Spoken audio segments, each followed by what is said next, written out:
Dostlar, aylanyan kamera sorudunuzdur. Yine aylanyan kamera, üstündeki sabit kamera, aşağındaki aylanyan kamera. İki taraftan sesli dostlar.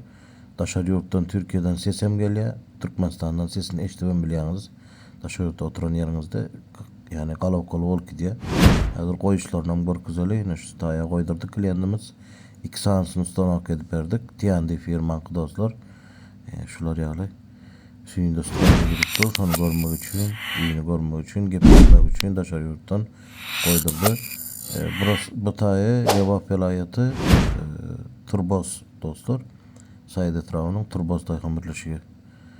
Görüşünüz ederiz ağzında da. Şular yağlı oturun yerinizde Daşar yurttan aylap görüp biliyorsunuz iki tarafa. Bir kamera hem işi de belli bir yere karap duruyor. Yine aşağına arkayın aylap görüveriyorsunuz dostlar. Kime gerek olsa yine şu tane bakısına edip geçecek. İki kamera ustanovkası emmadadı ölen bile dostlar 36 milyon oldu. Kim koydurmak istese arkayın havalar biliyorsunuzlar. Evinize barıp ustanovka edip veriyoruz dostlar.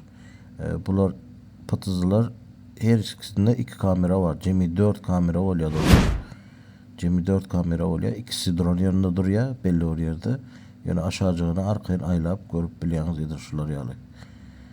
Bizim gelen havalaşma için ekranlarda numaraları koyup geçerin dostlar. Arkayın havalaşıp biliyorsunuz.